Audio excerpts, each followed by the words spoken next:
আল্লাহ রাব্বুল আলামিন কোরআনুল কারীমের ভিতরে জানিয়ে দিচ্ছেন আল্লাহু লা ইলাহা ইল্লা হুয়াল হাইয়ুল কাইয়্যুম।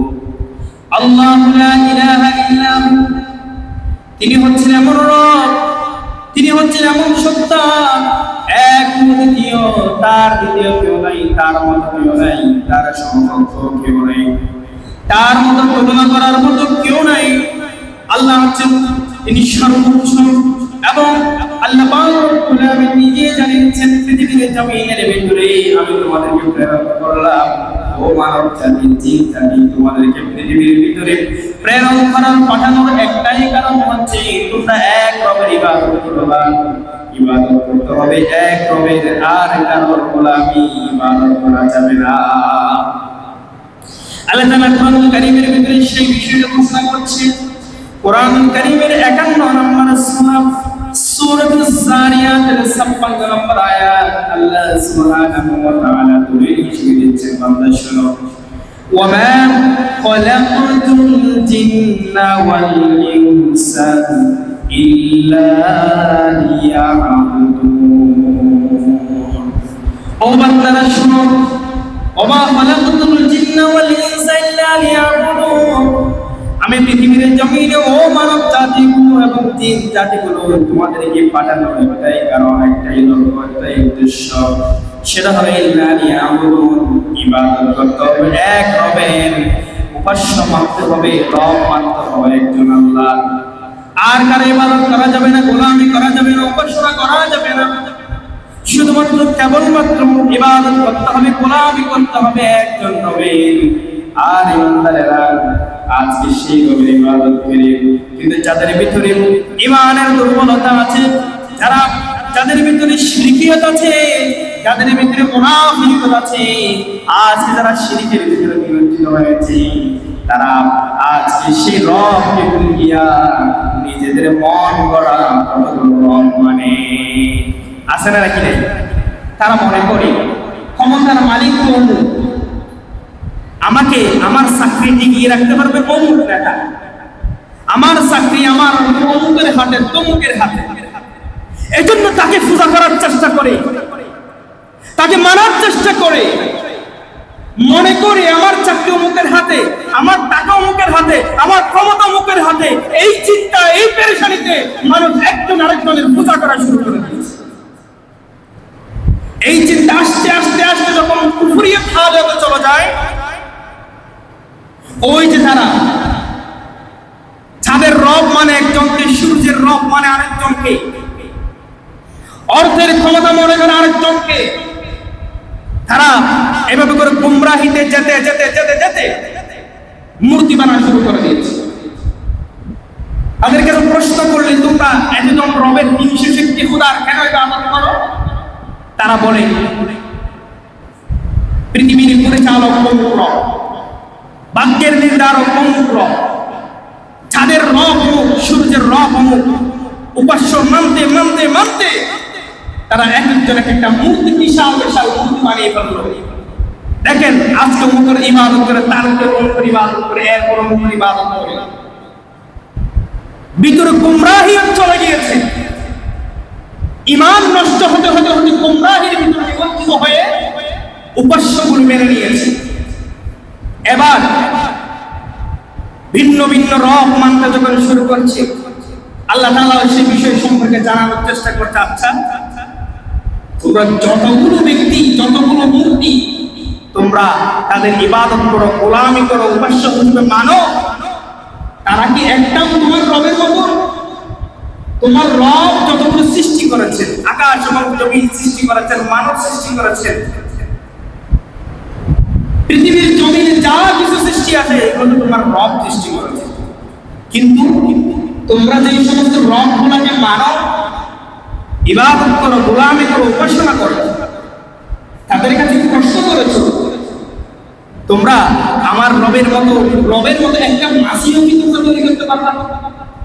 আচ্ছা মাসি তৈরি করা বাদ দিলাম, যাদেরকে তোমরা রব হিসেবে মানো তাদের গায়ে যদি একটা মাসি বসে, নিজের শক্তি নিয়ে কি সে মাসিটা দাঁড়াতে পারবে? যে মূর্তিগুলো তোমরা পূজা করো, যে মূর্তিগুলো তোমরা রব হিসেবে মানো, ব্রেনকে কাটা। আল্লাহ তাআলা বলছেন, শুধু রাখো বান্দা, তোমাদেরকে পৃথিবীর জমিনে কেন প্রেরণ করলাম আর তোমরা করছোটা কি? আল্লাহ বলেন, আমি বান্দাদেরকে চোখে আঙ্গুল দিয়ে দেখিয়ে যাচ্ছিল, বান্দা শয়তানের ওয়াসওয়াসাগুলো নিতে নিতে নিতে তোমরা গোমরাহিতে ডুবে গিয়েছো। অথচ বান্দা সে আল্লাহর কথাকে তোমরা বিশ্বাস করেছো, জানার চেষ্টা করেছো নাকি? কোরআনুল কারীমের 22 নম্বর সূরা সূরাতুল হজ্জের 73 নম্বর আয়াত আল্লাহ সুবহানাহু ওয়া তাআলা বলছেন, ইন্নাল্লাযীনা তাদউনা মিন দুনিল্লাহি লান ইয়াখলুকু যুবাবান ওয়া লা ইজতামাউ লাহু। ও বান্দারা, যেই সমস্ত রবগুলোর তোমরা আমাকে ছাড়া অন্যান্য রবের ইবাদত করো, পূজা করো, গোলামি করো, যেই সমস্ত মূর্তিগুলো তোমরা বানালা, তোমরা সবাই মিলে তোমাদের সমস্ত রবের শক্তিগুলোকে একত্রিত করো। আমাকে ছাড়া তোমাদের সমস্ত রবগুলোকে মিলা কমিটি গঠন করে একটা জোবাবা, একটা মাসি তৈরি করতে পারে কিনা দেখো। আমি এক আল্লাহ রব, এক আল্লাহ। এই রবটি বাদ দিয়ে তোমরা যাদের ইবাদত করছো তাদের সবাইকে ডাকো, সবাই একত্রিত হও, ওয়ালা ইজতামাউ, সবাই একত্রিত হয়ে যাও, সমস্ত শক্তি এগুলো এক জায়গায় করে তোমার রব যে মাসি তৈরি করেছে ওই মাসির মতো সমান একটা মাসির মতো একটা মাসি তৈরি করতে পারে। অথচ তোমরা সেই রবগুলোর ইবাদত করো, গোলামি করো, উপাসনা করো, পূজা করো। শুধু তাই নয়, আজ যা মাসি তৈরি করা বাদেই দিলাম, ওয়া ইয়াসুবুহুমুয-যুবাবু শাইআ, যেই মূর্তিগুলো তোমরা ইবাদত করো ওই মূর্তিগুলোর গায়ের মধ্যে বসে মাছিগুলা পায়খানা করে দেয়। তোমরা যে সমস্ত রবগুলোকে মানো ওই রবগুলা তো তাদের গায়ে একটা মাছি বললে সেটাও তারা ক্ষমতা তাদের নাই, ঠিক না? যে সমস্ত মূর্তি পূজা তারা করে তাদের গায়ে যদি মাছি বসলে মাছি তাড়ানোর ক্ষমতা কি মূর্তির আছে? কথা বলছো না, আমার কথা কি বোঝা যাচ্ছে? ক্ষমতা কি আছে? নাই। আমরা যাদেরকে শক্তিশালী মনে করি, ক্ষমতাশীল মনে করি, অমুক নেতা, তমুক নেতা, ফাঁদি নেতা, যত নেতা আমরা বলি, তার মৃত্যু যখন হয়ে যায়, কাটিয়াতে যখন আমরা রাখি, তার গায়ের মধ্যে মাছি বসলে এই মাছিটা তাড়ানোর ক্ষমতা তার আছে? কথা বলেন আছে? আমরা ক্ষমতাশীল মনে করলাম যে, আমার টাকাওয়ালা তাকে মনে করলাম যে, শক্তি তাকে মনে করলাম যে, আমার ব্রেনে সমস্যা হয়েছে, এজন্য আমি যাকে তাকে নেতা মানলাম। আল্লাহ তাআলা বলছেন, বান্দা তুমি যাকে ক্ষমতাশীল মনে করো, অর্থশীল মনে করো, চাকরির মালিক মনে করো, দুনিয়ার সম্পদের পাহাড় মনে করো, তার ক্ষমতা শেষ হওয়ার সাথে সাথে তার গায়ে মাছি বসলেও সেই মাছি তাড়ানোর ক্ষমতা ওই ব্যক্তির আর থাকবে না। কিসের ক্ষমতা, কিসের বাহাদুরি, কিসের অর্থ? তাকাই দিকে নিজের দিকে একটু। আল্লাহ তাআলা বলছেন, বান্দা বিষয়টা খেয়াল করো। অথচ আজকে আমরা সেগুলো ভুলে গিয়া দুনিয়ার পিছনে পিছনে আমরা দৌড়াই। বাল তুসিরুনাল হায়াতাদ দুনিয়া ওয়াল আখিরাতু খায়রুন ওয়া আবকা। আল্লাহ তাআলা বলেছেন, ও বান্দা দুনিয়া দুনিয়া দুনিয়া দুনিয়া বলে পাগল পারা হয়ে গেছে।